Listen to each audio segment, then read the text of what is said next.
Sound and Color is out, looking back, what do you think about Boys and Girls? Boys and Girls?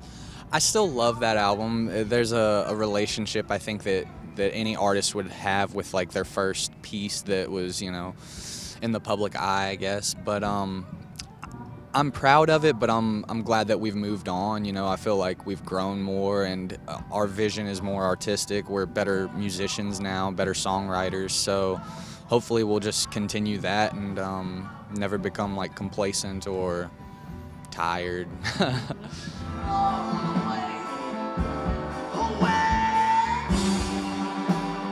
Your song is also on the Silver Linings Playbook soundtrack. What makes you want to decide to put a song on the soundtrack of a movie? Well, I think we're all big fans of film, cinematography, and soundtracks or scores.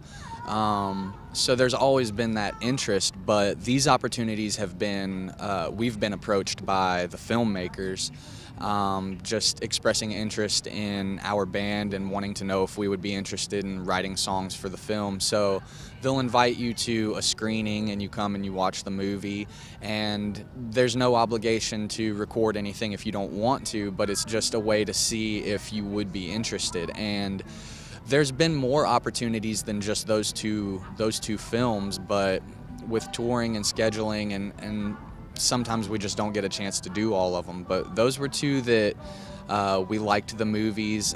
12 Years a Slave we thought had a good storyline, was important to do, and Silver Linings was just in the moment. It was good, it was funny, we liked it, and we just kind of had this song that seemed right for it, and they were interested in it, so that was what brought that about.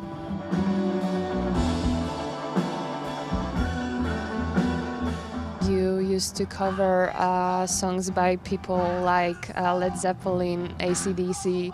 Aren't you afraid when you're covering such artists? Well, we haven't played any of those for a while now.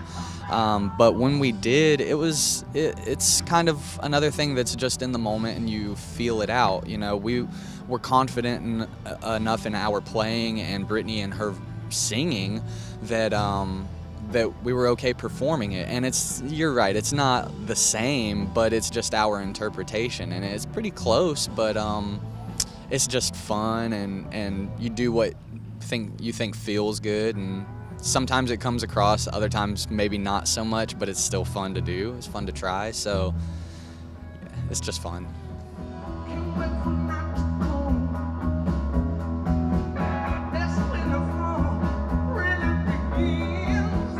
How do you feel about people interpreting your songs in their ways? Totally.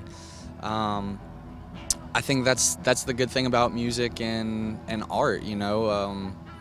It's expressive, and you're expressing yourself, but when you put it out there for other people to see, hear, watch, whatever, they can interpret it in their own way. And I think that's one of the main reasons people are into what they do, because you can be inspired by something and take it and use it to your ability, or vice versa. And I think that's what we all like about it, so I'm okay with it. You know, if somebody interprets it their way but they still like it, you know, it means something to them, and they can take it and turn it into something else or whatever, then that's up to them.